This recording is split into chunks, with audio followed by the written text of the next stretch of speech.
Praise the lord.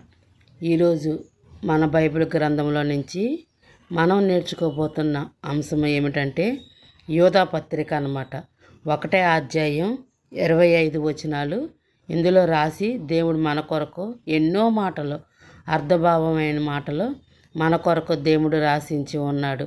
దీని ద్వారా మనం నేర్చుకోబోతున్న నీతి ఏమిటో ఈరోజు మనం నేర్చుకుందాం. ఎందుకంటే మన బైబిల్ గ్రంథమే మన జీవితాలకు ఒక ఆధారము కాబట్టి దాని వచనాలు మన హృదయంలో అవి ముద్రించుకుందాం అన్నమాట. ఈరోజు యోధా పత్రికలో దేవుడు మన కొరకు ఏమి రాసి ఉంచి ఉన్నాడో మనం నేర్చుకుందాం.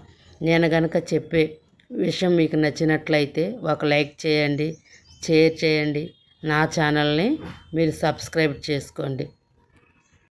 యేసుక్రీస్తు దాసుడగు యాకోబు సహోదరుడునైన యోధా తండ్రి అయిన దేవుని యందు ప్రేమింపబడి క్రీస్తు యేసునందు భద్రము చేయబడిన పిలవబడిన వారికి శుభమని చెప్పి వ్రాయున్నది. మీకు కనికరము, సమాధానము, ప్రేమయు విస్తరించునుగాక. ప్రియులారా, మన అందరికీ కలిగేడు రక్షణ గూర్చి మీకు రాయవలనని విశేష ఆసక్తి గలవాడనై ప్రయత్నము పడుచుండగా పరిశుద్ధులకు ఒక్కసారే అప్పగింపబడిన బోధ నిమిత్తము మీరు పోరాడవలనని మిమ్మల్ని వేడుకొనుచు మీకు రాయవలసి వచ్చెను.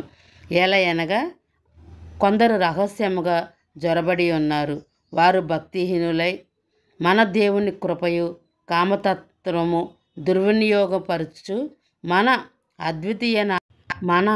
అద్వితీయ నాథుడను ప్రభువైన యేసుక్రీస్తును విసర్జించుచున్నారు. ఈ తీర్పు పొందుటకు వారు పూర్వమందే సూచించబడి ఉన్నవారు. ఈ సంగతులన్నీ మీరు ముందటనే ఎరిగి ఉన్నారు. నేను మీకు జ్ఞాపకము చేయగోరుచున్నాను.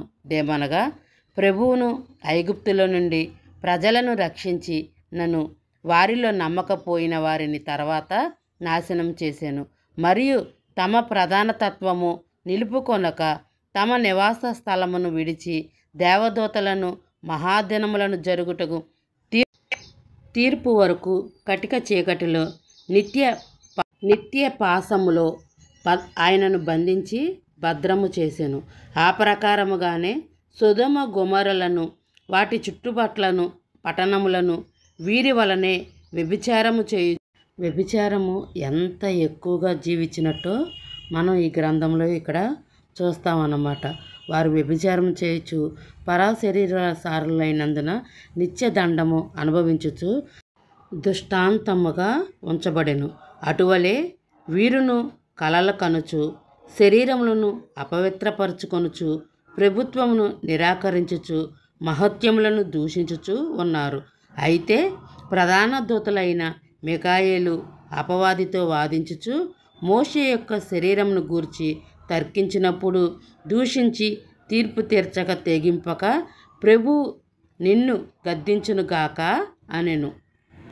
వీరైతే తాము గ్రహింపని విషయములను గూర్చి దూషించిన వారై వివేక శూన్యములగు మృగముల వలె వేటిని స్వాభావికముగా ఎరుగుదురో వాటి వలన తమను తాము నాశనము చేసుకొంచున్నారు. అయ్యో వారికి శ్రమ! వారు కయ్యోను నడిచిన మార్గమున నడిచిరి.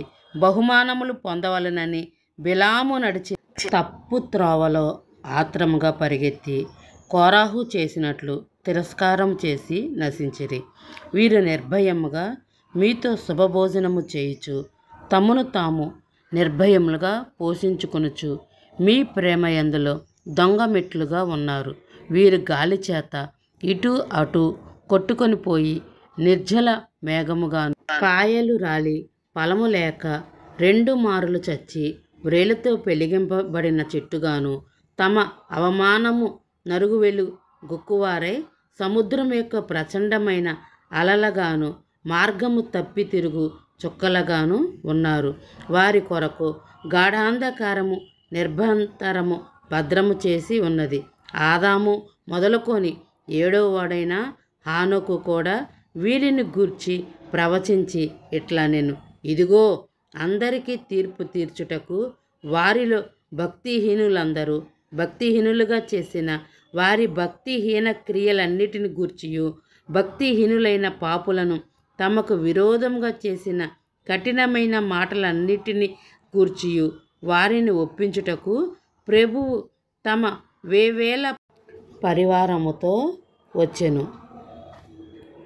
వారు తమ దురాలోచన చొప్పున నడుచుచు లాభము నిమిత్తము మనుషులను కొనియాడుచు సనుగుకొని వారును తమ గతిని గూర్చి నిందించువారునై ఉన్నారు. వారి నోరు డంబమైన మాటలు పలుకును. అయితే పిరిలారా, అంత్యకాలమున తమ భక్తిహీనమైన దురాలోచన నడుచుచు పరిహారకులందరినీ మన ప్రభువైన యేసుక్రీస్తు అపోస్తులు పూర్వమందు మీతో చెప్పిన మాటలు జ్ఞాపకము చేసుకొనిడి.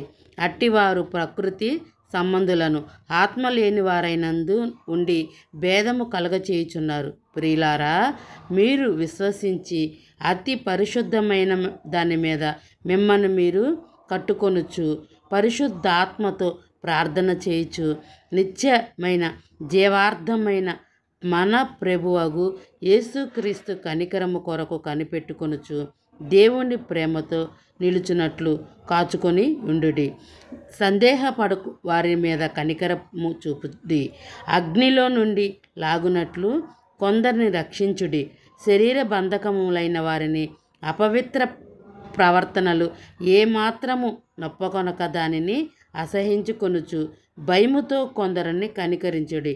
త్రొట్టిల్లకుండా మిమ్మను కాపాడుకొనుటకు తమ మహిమ ఎదుట ఆనందములో మిమ్మల్ని నిర్దోషులుగా నిలవబెట్టుకొనుటకు శక్తిగల మహన రక్షకుడైన అద్వితీయ దేవుడి అగు మన ప్రభు అయిన యేసుక్రీస్తు ద్వారా మహిమయు మహత్యమును ఆధిపత్యమును అధికారముగా యుగ యుగములు పూర్వమును ఇప్పుడు సర్వయుగమునకు కలుగును గాక. ఆమేన్. పిల్లరా, ఇప్పుడు మీరు యోధా పత్రిక గురించి మీరు విన్నారు కదా. నేను సరిగ్గా చెప్పకపోవచ్చు, కానీ మీరు అది 1కి 4-5 తడవలో మీరు బాగా చదువుకోండి.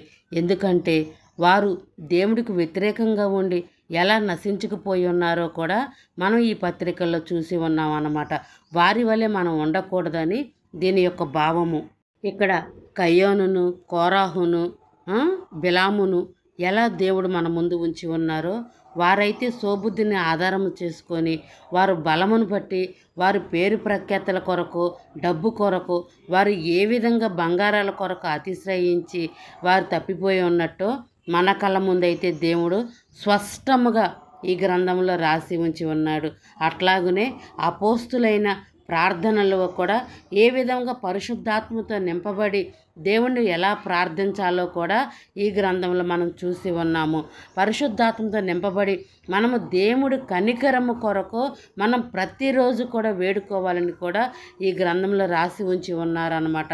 మన దేవుడైతే మన కొరకు ఇది అతి ముఖ్యమైన మాటలుగా రాసి ఉంచి ఉన్నారు.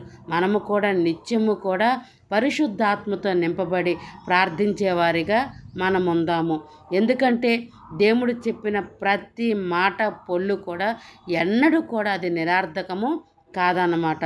మనం పరిశుద్ధాత్మతో నింపబడి అపోస్తుల వలె మనము కూడా నిత్యము కూడా ఆయన ఆత్మతో ప్రార్థించేవారిగా తప్పుడు త్రోవలని అన్నిటినీ కూడా మనం విసర్జించి జ్ఞానయుక్తముగా ప్రార్థించి దేవుడి కృపను కనికరమును మనం పొందుకోవాలని దీని యొక్క అంశము. అర్థమైందా పిల్లలు? మీరు దీన్ని నేర్చుకొని మీ జీవితాలకు అవలంబించుకుంటూ దాని విధముగా మీరు జీవించి ఉన్నారంటే మన దేవుడు వచ్చినప్పుడు మనము ధైర్యముతో ఆయనతో మనము ఉంటాము. అర్థమైందా? దీని యొక్క భావము, సారాంశము అదే ఉందన్నమాట. దాని ప్రకారంగా మీరు జీవించాలని నేను ఆశిస్తూ ఉన్నాను. గాడ్ బ్లెస్ యూ పిల్లలు, all of you. God bless you.